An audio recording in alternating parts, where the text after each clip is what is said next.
Jai Shriman Narayan. Jai Shriman Narayan. Jai Shriman Narayan. I pay my obeisances to my spiritual master, Srimad Jagadguru Sudarshan Acharyaji Maharaj. I pay my obeisances to Lord Sri Ramanuj. I pay my obeisances to our Purva Acharyas. I pay my obeisances to our 12 Alvars. I pay my obeisances to Mother Lakshmi, and I pay my obeisances to Lord Sriman Narayan. I welcome all of you here physically at the Sri Narayan Dham in Durban, South Africa. I welcome those that's watching this discourse locally, nationally, and internationally. And I welcome in advance those that's going to be watching this discourse when it is posted on YouTube and the various groups from around the world subsequently. A very warm welcome to our Reverend, and I'm sure that's his wife. We did not have an official introduction yet, but him being a Reverend, I know that's his wife.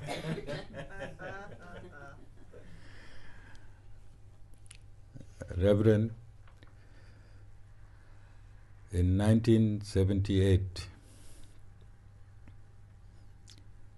I was a high school student at Sastry College in Durban. It was a segregated school from the apartheid era, but it was an academic school. You had to have over 60% to be enrolled at that school. And most of the prominent Indians that was educated at Sastry College went around the world and made themselves a success. So when I was in Standard 8, the school's boycotts started after this 1976 Soweto riots. And in the Soweto riots, I remember Indians are very creative people, you know. So they took up banners that was reading, "So we too." All right. So I got conscientized politically in 1978 whilst I was in school. And Cape Town, the schools in Cape Town came out on boycott first. And immediately a switch in the deepest recesses of my soul switched. Prior, I thought it was natural for a white man to be right up there, Indian next to him, a colored below the Indian, and a black right at the bottom. Because I grew up, when I looked around, I saw this division and I thought it was natural. Our parents were not politically inclined, and they did not teach us anything different. So I thought it was a natural order of the day. But my mum, may her soul rest in peace, for giving me an opportunity to be born so that you and I are seated here today. And I remember quite distinctly, I had a conversation with her when I was a very little boy. And I used to ask her, we were living in Durban, Warwick Avenue, and then we were shifted when the Technicon came through to Unit 6 in Chatsworth. And we used to get these old mamas with a basket on their head selling various types of vegetables. And my mum, every one of them was my mum's friend. So my mum would call them in, and I don't know if you remember the mealie rice days. So my mum and these mamas would eat together and exchange a few words. And I inquired from her, I said, Ma, there's 3 or 4 comes a day and you only buy so little, but what's this relationship? And she said, they have a soul identical to us. And I didn't catch on then. I caught on many, many years later. That was one. And the second thing my mom told me, that when I was a few months old, I don't know, you all can verify when you get inoculated in those days at clinics. So when I went for my inoculations, I would see other children, well, she said I was about 6 months old. I would see other children crying. I would be suckling her breast. I would remove myself from suckling her breast and point to the breast, thinking that they were crying for that milk that I was enjoying. And then I got conscientized when I was in Standard 8 politically. So there was that Supreme Being was slowly injecting reality into me. And we were in an all-boys school, and I heard Kerry stating yesterday that she was in Girls' High. So Girls' High was an all-girls school, Sastry College was an all-boys school, then we had Orient High and Gandhi Desai next to each other. So during the school boycotts, we all used to gather in Orient High School. And we said, Nelson Mandela shall be king and wear the crown, we used to sing. And that was the first time I heard, Amandla, where to? The clarion call. And so there was a misbehavior from one of our boys, because in our all-boys school, and a girl from Gandhi Desai. In this, and we were meeting every day, 5,000 students from all over Durban. The hall is full. So I decided to give a speech and to close this issue of these 2 schools.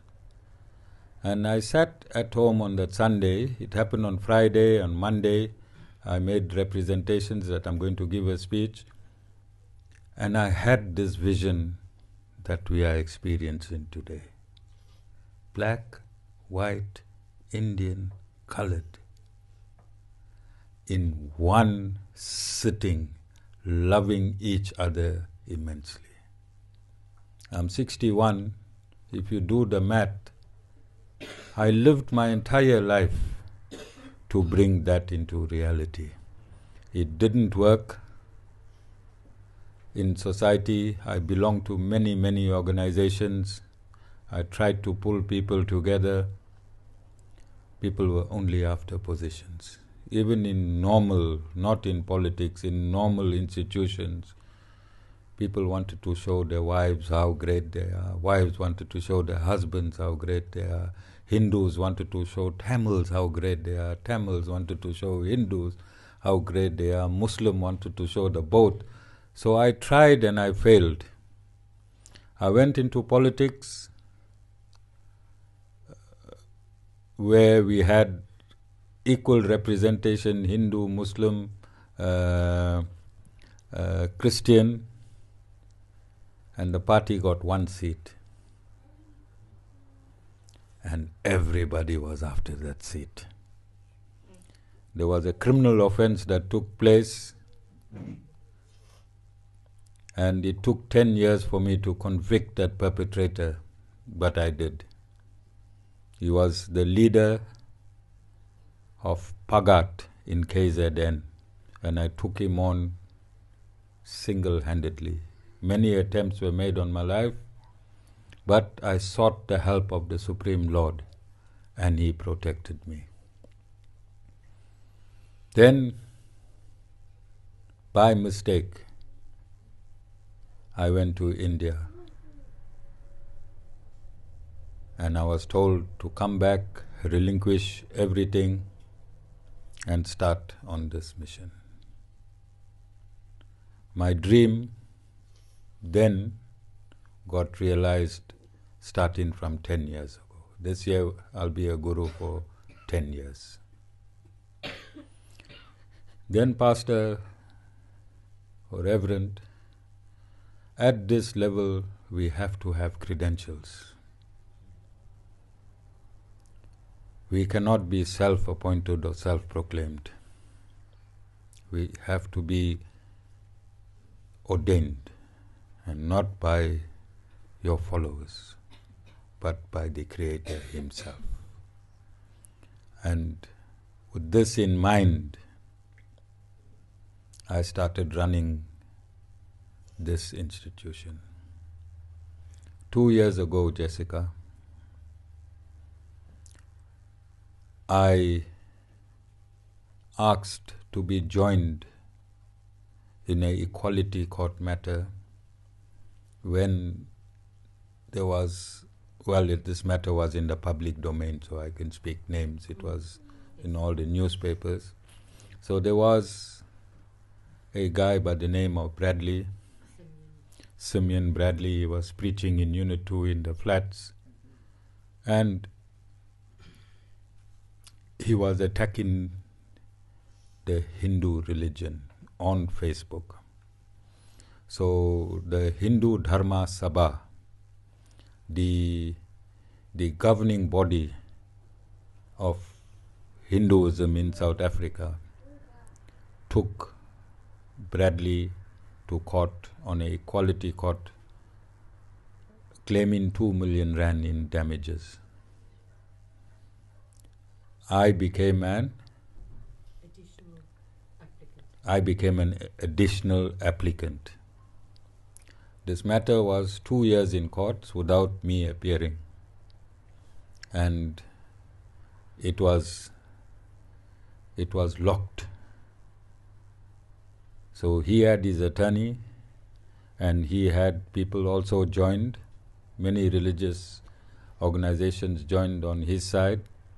I had an attorney representing, and when I appeared, I met this young boy in court. And he told me, "Guru, I'm very, very sorry for what I have stated." And he said, "I apologize to the head of your Hindu Mahadharma Sabha over 100 times."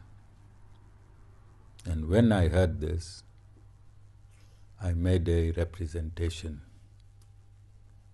that this matter be dissolved immediately. It is a religious matter.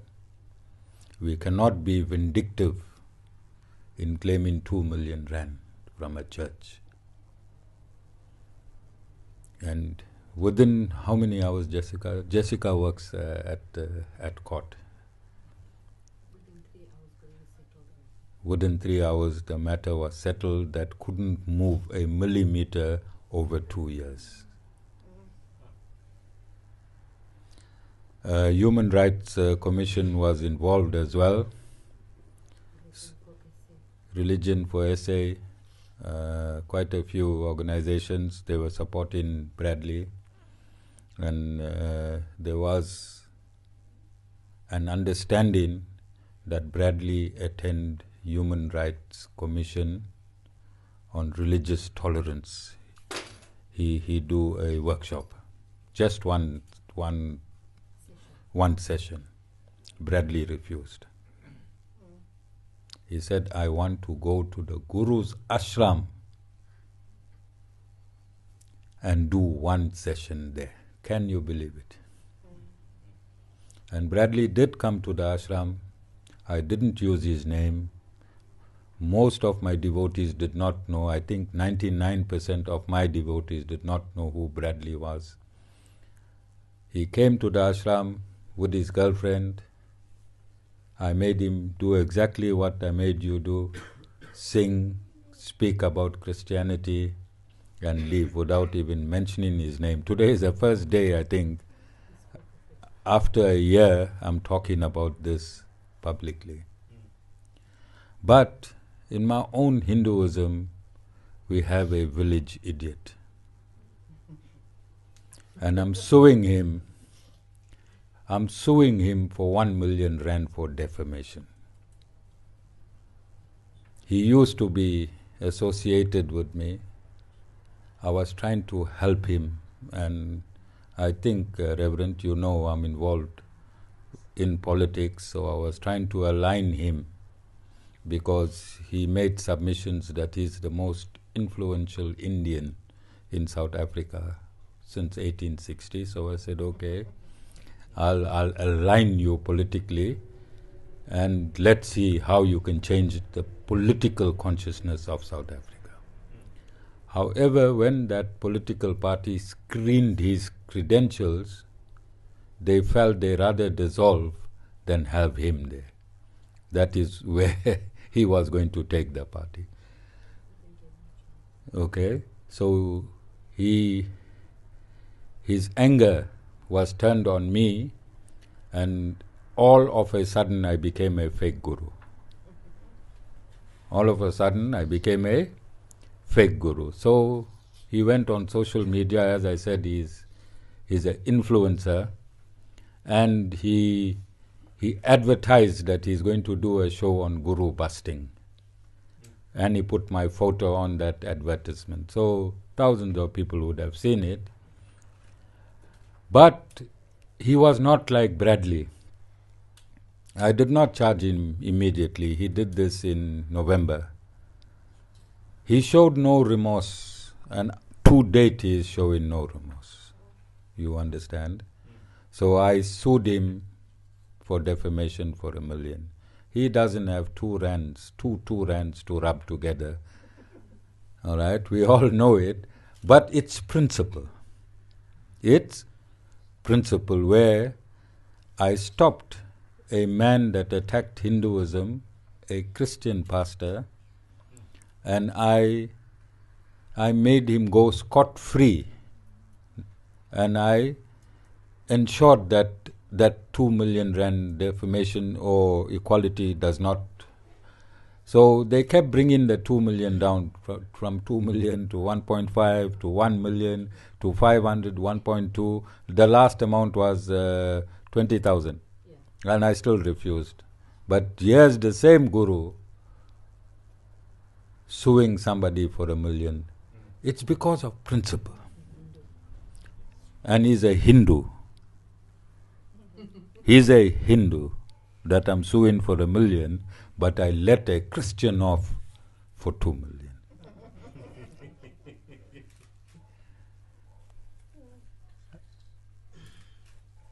It's also social cohesion. It's the absolute formula for social cohesion. Social cohesion does not mean love, hugs, love. It means a few smacks here and there if you are not cohesing. If you are against social cohesion, if you are against religious leaders, if you are against spiritual leaders, if you are against righteousness, then God is not going to come and smack you. We have to give you a few lessons. That is why we are spiritual leaders. We cannot run and only do and only attend to the righteous. If unrighteous presents itself to us, we must act and act decisively, because we're not acting for ourselves, we're acting for the Supreme Lord. All, in everything we do, I am seated here today is because of the Supreme Lord. You have presented yourself here today, it's because of the Supreme Lord. You and I are secondary. We are instruments in bringing our two nations together, our two races together. God has chosen you, Pastor, Reverend, and God has chosen me. And if there's anybody that want to interfere with this vehicle, then it is us two that need to sit and work out a formula to ensure our safety and that we reach our destination. So I'm happy that you're a Durbanite. I work around where you live, in the back there. My family business is in the back there. And I'm happy you brought Mrs. along as well, so she can enjoy. You can mix and mingle with Indians all your life. But when you do it in a place like this, then there is a consciousness exchange. You understand? There we do it superficially because we have to do it. Here we do it through love because we need to do it. The outcome here is different than it is there. And I also want to admit that there have been many Indians that have put other Indians to shame. They have treated black people worse than animals. And I witnessed it myself with my own pair of eyes. I've seen these Indians. But I also want to say on this platform that we are all not the same. If they had mothers in my mother's category, then we are not guilty of that offense. Remember, my mom was not educated. Circumstances, I think she had standard 4 education and she worked in a clothing factory. But she knew the most important answer, that a soul in a black man and a soul in an Indian man, a soul in a colored man and a soul in a white man is all the same. And I think that's a lesson, the greatest lesson for humanity is that we are human beings dressed in different colors but identical in our essence. So, Pastor, I'd like you to, sorry I'm calling you Pastor, Reverend. I don't even know the difference. Maybe when we're having our supper, you're going to tell me the hierarchy. Reverend, you're going to come and have your say. It's a great day. I'll wish you after your speech. You don't have any time constraints. And I was warned earlier on, I think when I just started my very first social cohesion, I was advised by a pastor that it is very dangerous to give a pastor a mic. Yes. Thank you very much. Good evening once more. Well, about 40% of what you have said is exactly what I was going to talk about.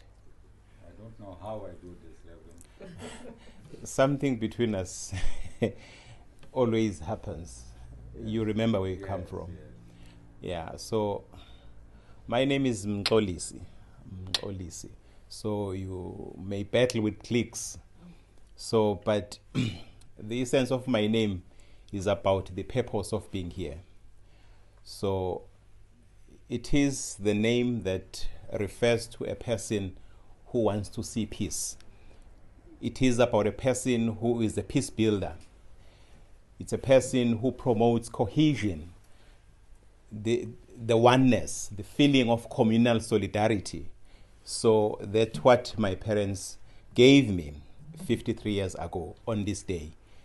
I was so happy to learn that there are people that we are sharing the year, the month, and the date of birth.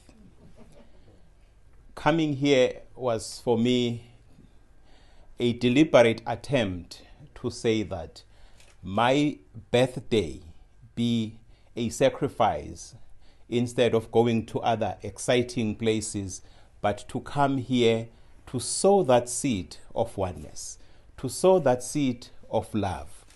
There is nothing else that I would have chosen today. Even if this was going to happen at 9 o'clock, I would have stopped everything and be here and talk about oneness, and talk about social cohesion, and talk about love. So this is how I decided that this birthday be celebrated in this fashion. Thank you very much that I'm surrounded by you on this day. I'm not the only one. I think there is a second, if not a third person who has the same birthday as mine. So I'm so glad. I'm so glad. Thank you very much. So to me, this is very important. It's not about me and my family. It's about people around. You were talking about 1978. And in 1978, that was the time when I grew up in the Upper Tongat, walking to school called Valam Rosa. It was a Catholic school.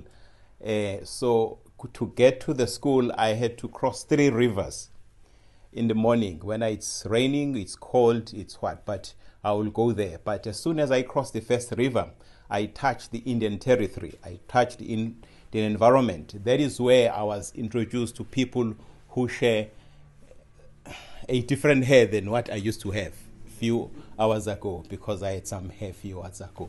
So, but that is where I really started to feel that connectedness with other people, to understand the culture, to understand how other people play, what do they eat.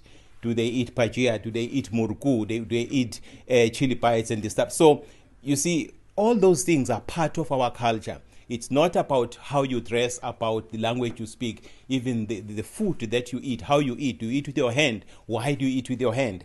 And so on. So those were the times when I was introduced.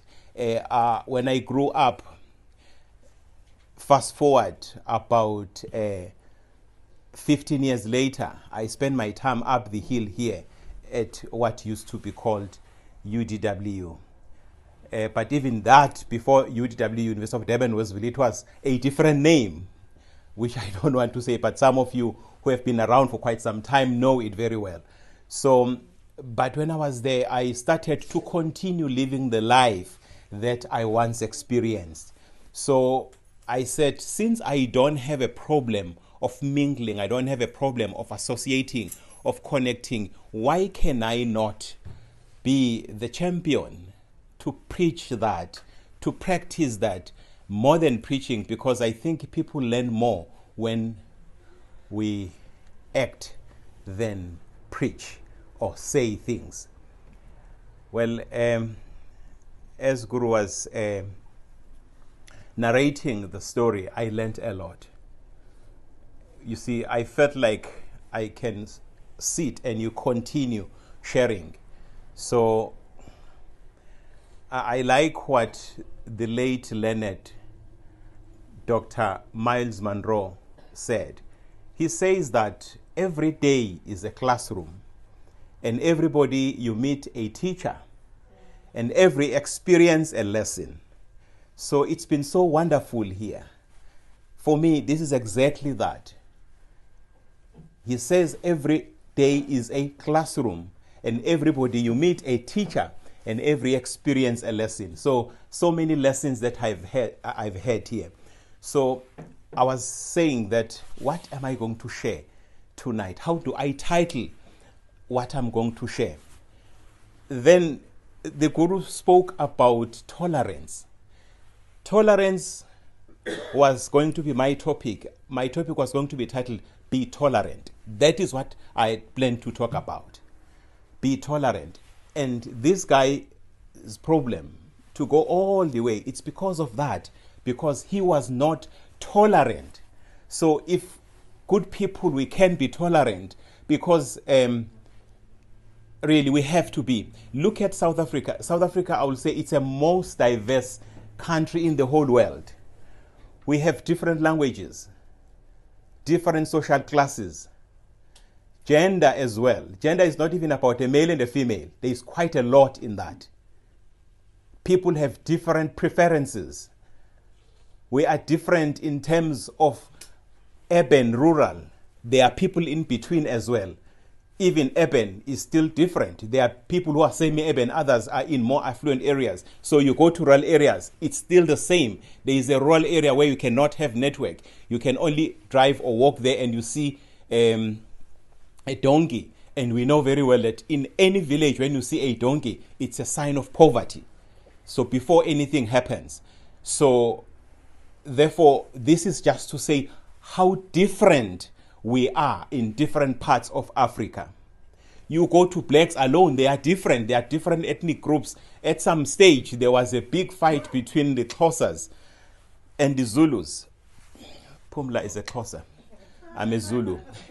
So, well, in the fight in Johannesburg, one will take out a 1 rand coin.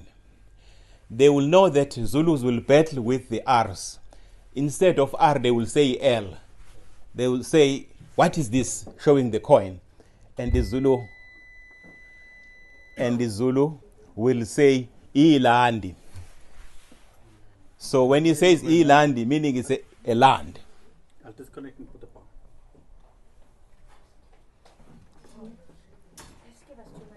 No problem.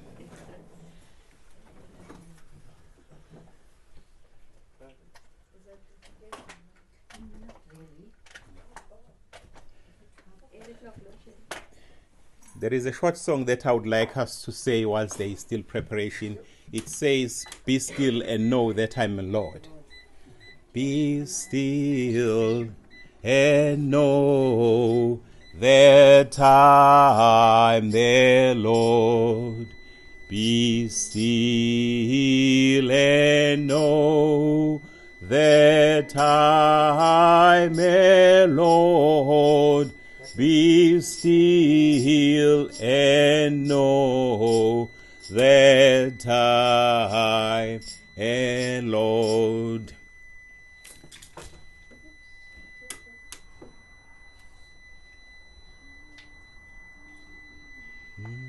Carry on, Reverend.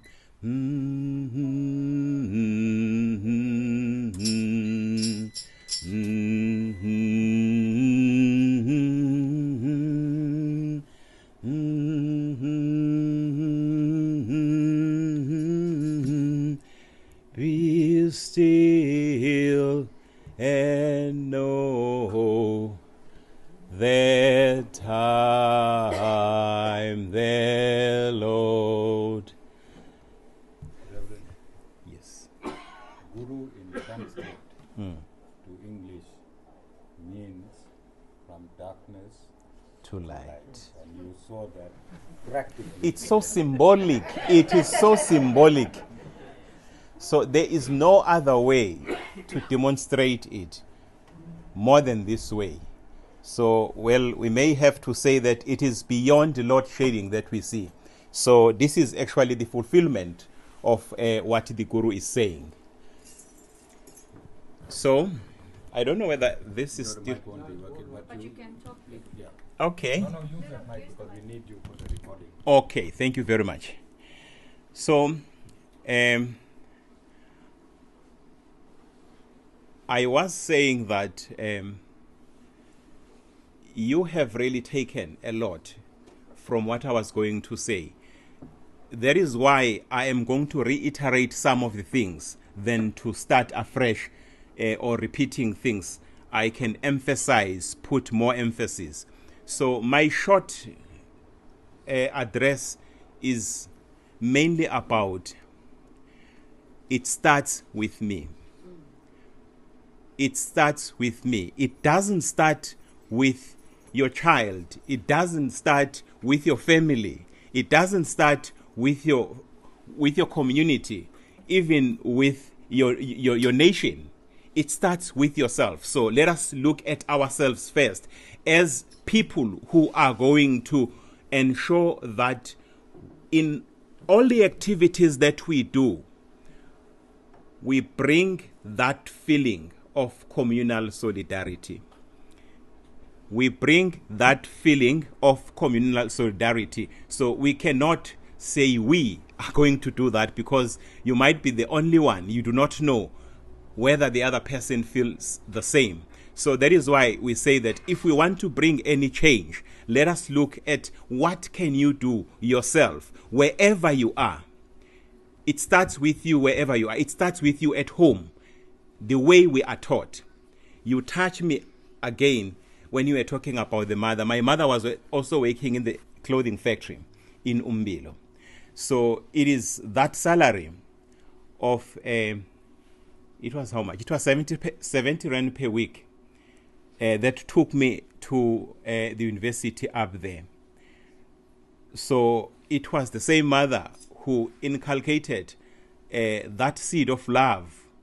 She said to me when I was going, because mothers are very important in our lives. We may have fathers, but you see, sons are very close to their mothers.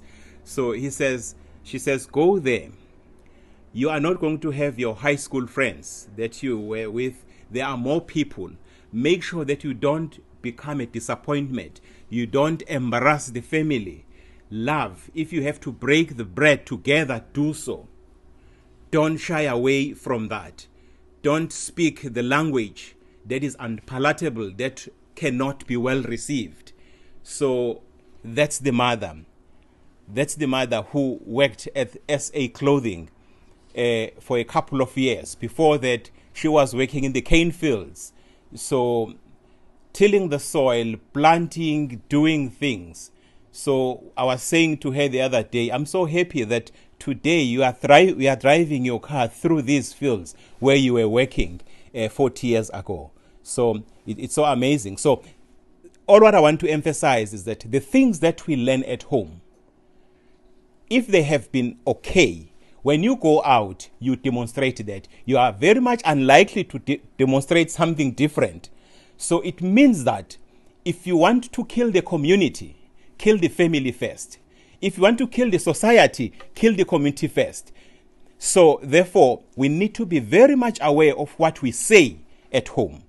What do we say to our children? Because they will go out doing the same thing that we have said.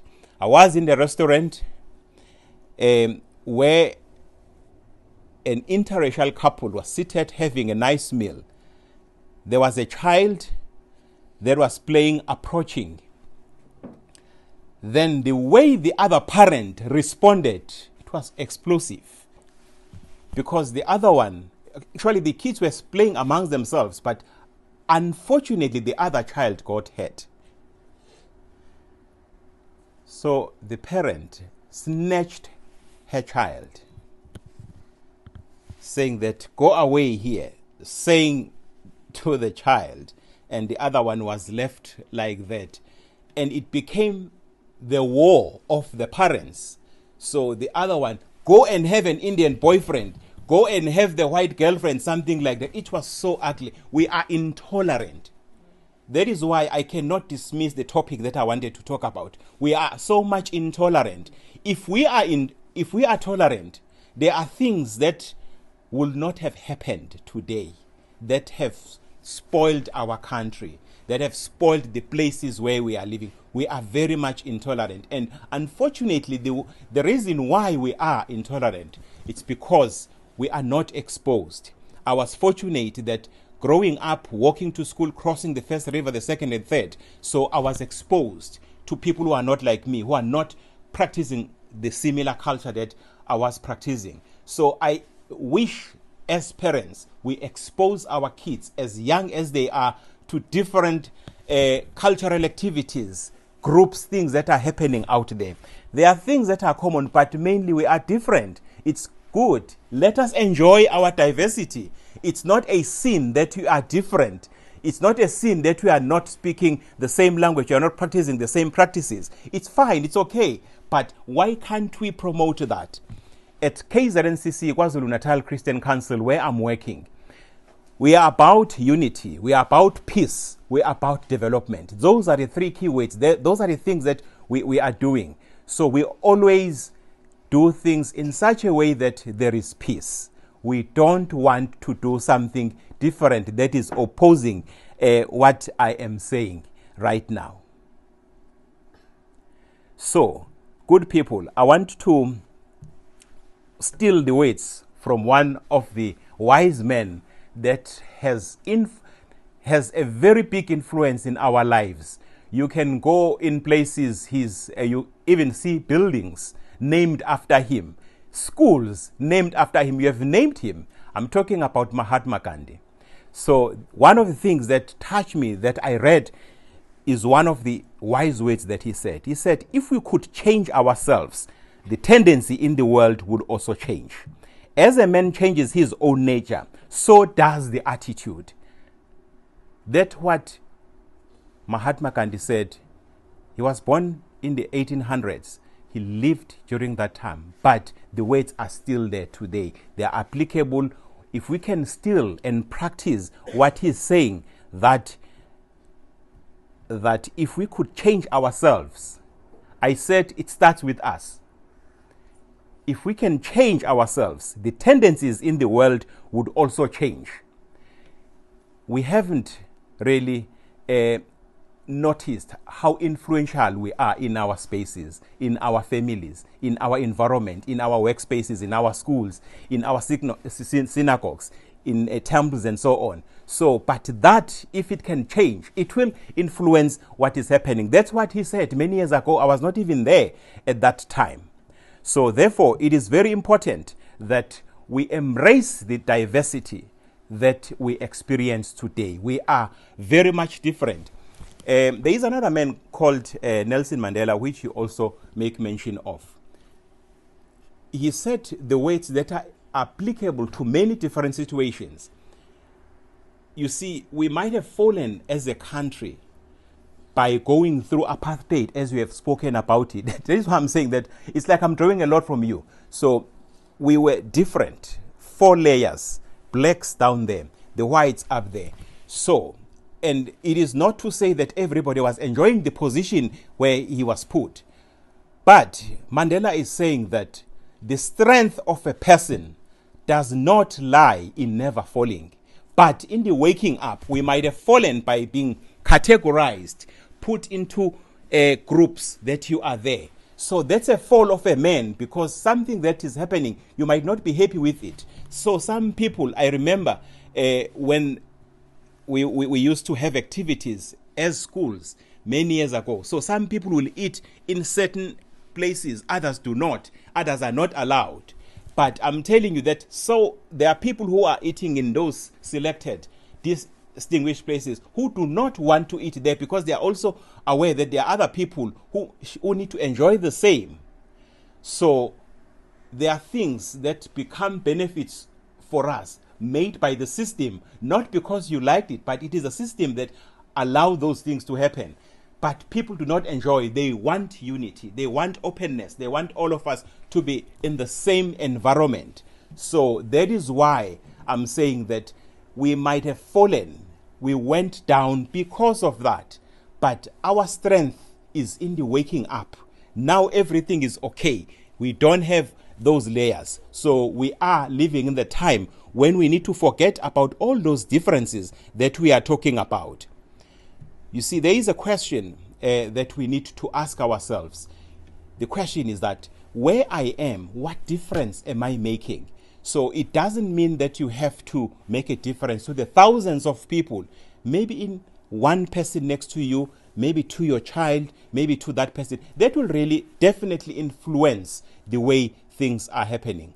So I was reading one extract from the document that I received here about the Sri Narayan Dham, that it is not just a religious organization, but it is rather a spiritual upliftment center. So you see, those are the things that we really need to take, because we might be belonging to some organizations, to work spaces and so on, but where we are spiritually, we get enriched because of the people that we are with. We were with you 2 months ago, if I'm not mistaken, the Guru. So I am at work, but I was spiritually enriched by being in the same midst, by that connection that happened. So my religious organization, Christian organization, was not just that, but it provided such an opportunity for such an enrichment. So I don't want to waste a lot of time, but I want to share the last word of the words that have been actually coming from our leader that I spoke about, Mahatma Gandhi. So actually he's one person who influenced my thinking, the way that I'm doing things. You see, his words that were said many years ago, it's more than 200 years ago, but they are so touching, because if you look at what is happening today, perhaps even the problems that we have problems of load shedding, we have problems of the government that is collapsing, we have the problem of people really set to be suspended but paid for years. I'm talking about people who are in senior government positions. All those things that we are witnessing today. The reason why we are seeing those things, experience those things, is that we did not learn from such words that I'm reading now. He says, earth provides enough to satisfy every man. Mahatma Gandhi is saying that earth provides enough to satisfy every man's needs, but not every man's greed. Thank you.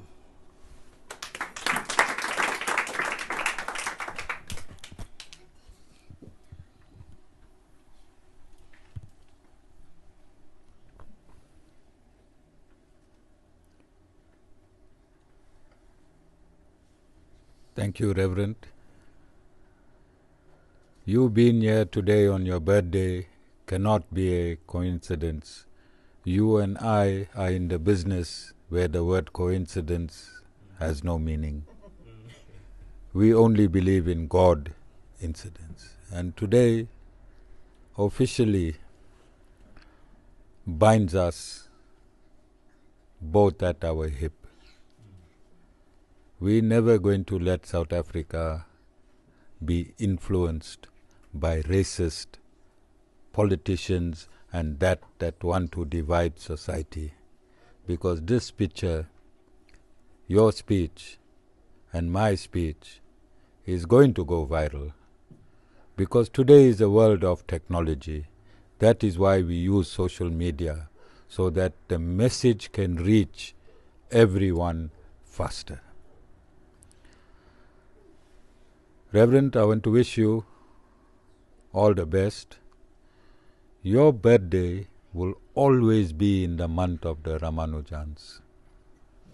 You cannot escape that. But we also understand that you cannot spend all your birthdays here at the ashram, but you can divide your birthdays. And there's a lot of work to do. I'm 61 already, and I'm trying to do everything in fast forward. I hope God, and I know God is one step ahead of me in what I'm doing, and that is why every door that I needed opened has opened. I just had news, I think 10 minutes before I could come into service, that the Human Rights Commission want to have a meeting with Prince in regards to his parents' funeral. And I said I'm going to fly up. Although it's in the month of the Ramanujans, I asked him to make that meeting in the morning, because I want to be there personally. I don't want to send a representative. I made commitments, and I want to keep to those commitments. So I'm going to make a plan. I'm going to fly up, and I'm going to fly down, and I'm sure maybe we're going to do it together. You might also be in a meeting, I don't know. But doors are opening for the Prince. Doors are opening for the Prince. He's a little young, he's a little bit naive. People influence him. I need to streamline his thinking into maturity.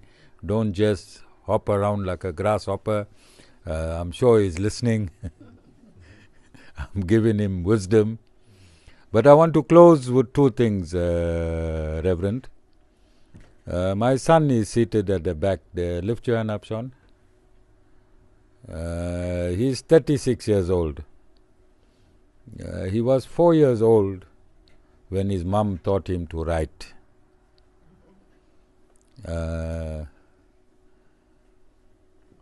And he wrote in a little notebook, "My big brother's name is Wise Man."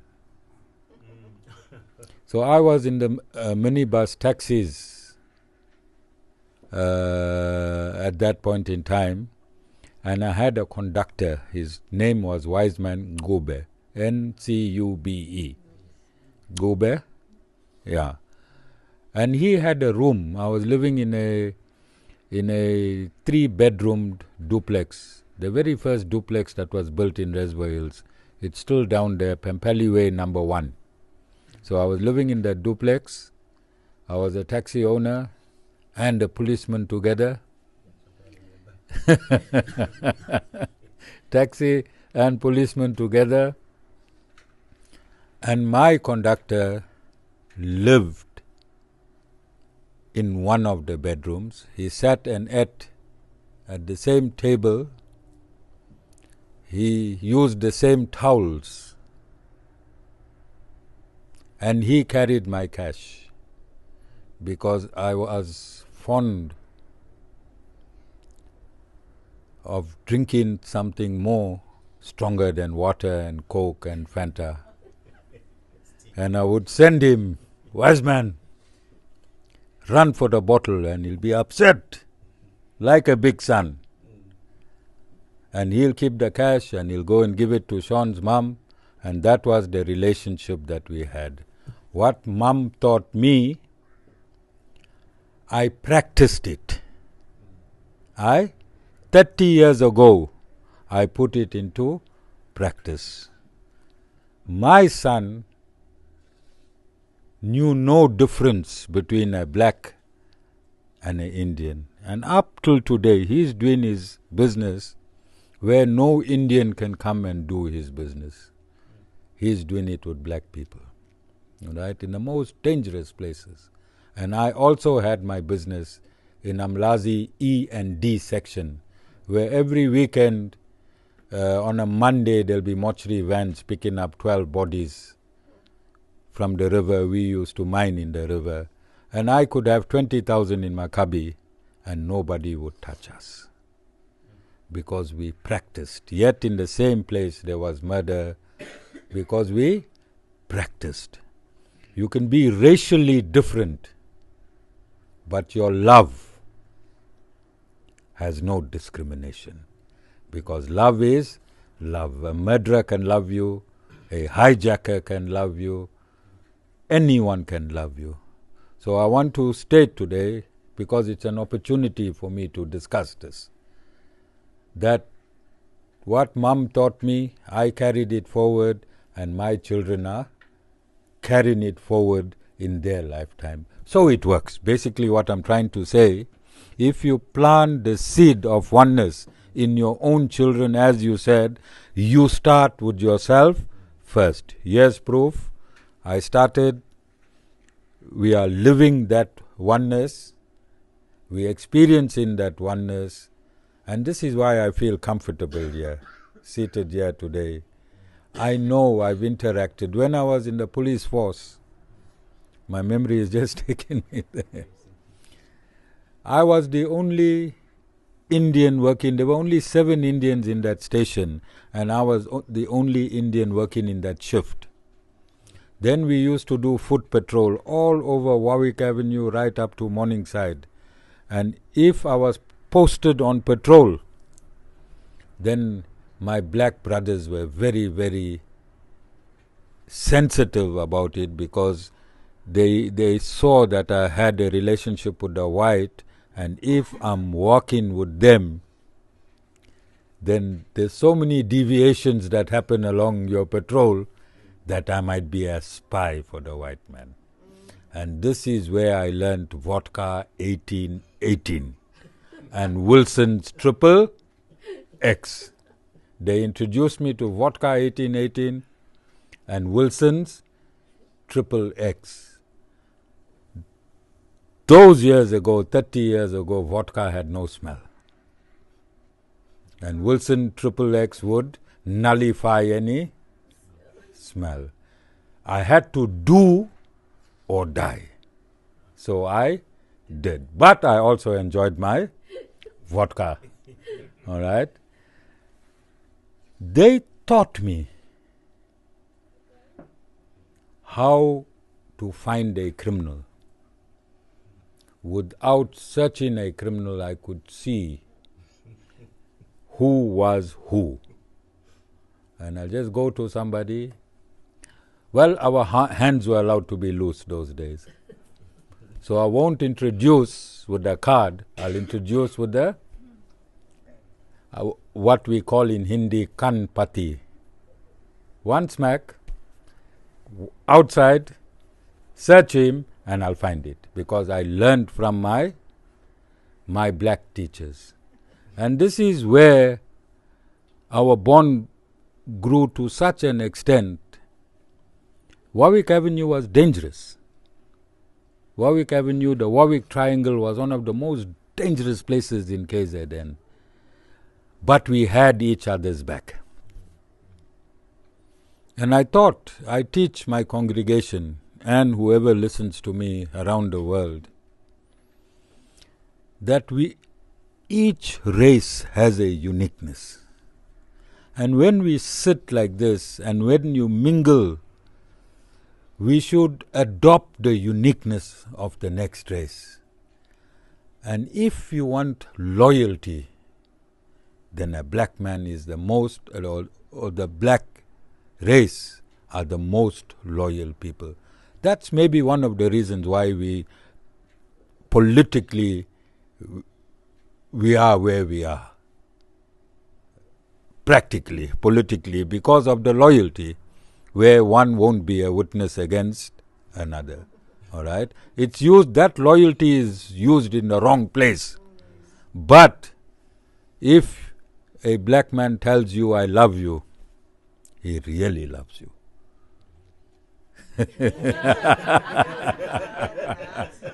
He really loves you. Reverend, these relationship shenanigans comes through TV by white people. You know, they gave us the Bible and they stole our land, you understand? They are thieves. All of them, even today, they are still stealing. They are formal rogues. They are bigger rogues than any other race in the world. It is a fact, and we discuss it, and I like to discuss it here, you know, if we discuss it. Because, look, I went and saw President Zuma about 3 months ago, former President Zuma. And I apologized to him of the view South Africa had against him. And that view was perpetrated by white monopoly capital. Former President Zuma is the best president that South Africa had. A few days ago, there was a analysis done on Eskom. He's the only president that had Eskom making a profit. Only president during whose reign Eskom was making a profit. How do you come to these stats? You understand? So I apologized to him. I told him, President, Jessica was there and Vasan was there in the back. We had, I think, 15 minutes with him. And I spent most of the time apologizing and informing him that that perception out there about you, I apologize as a citizen of South Africa for the amount of wealth and everything that you brought in the country through your sacrifices. But he's fit. And the only reason he's fit, because God is with him. You understand? I'm making a very, very controversial statement. But I don't care about my image or what people think. I know President Zuma to be the best president our country had. So the Guru is very You're not going to find me stable somewhere, Reverend. I'm here, I'm there, I'm there, I'm everywhere, but I'm trying to bring social cohesion into our two races. And President Zuma promised that he will be a big part and parcel of our social cohesion and oneness. Then lastly, about Mahatma Gandhi. You gave the good parts. I want to synthesize your good with the bad. But I want Indians to understand that Mahatma Gandhi changed from a racist. He was a racist Indian when he first landed in South Africa. When I was 14, when I saw the whites were here, the Indians, the coloreds and the blacks, he came to South Africa and he also believed in it. There are some writings that have been found where he communicated. But after this cohesion, it's not a bad thing, because it can show Indians that are still racist, like the Mahatma, who was a racist initially. He changed and he became one of the greatest Indians. Before Mahatma, he was a racist. He became Mahatma when he stopped being a racist. And if you'll do a quick read up, when Nelson Mandela was in Delhi, he stated that there is a background to Gandhi, which is not interested. He's only interested from the time Gandhi took on the title Mahatma. So those Indians that's listening and that are racist, you can reform, because our own Gandhi showed that you can reform and you can become a Mahatma. Every Indian can become a Mahatma. Just stop being racist. Pastor, Reverend, once again, a very happy birthday. We are, as ashram, we are honored to have you.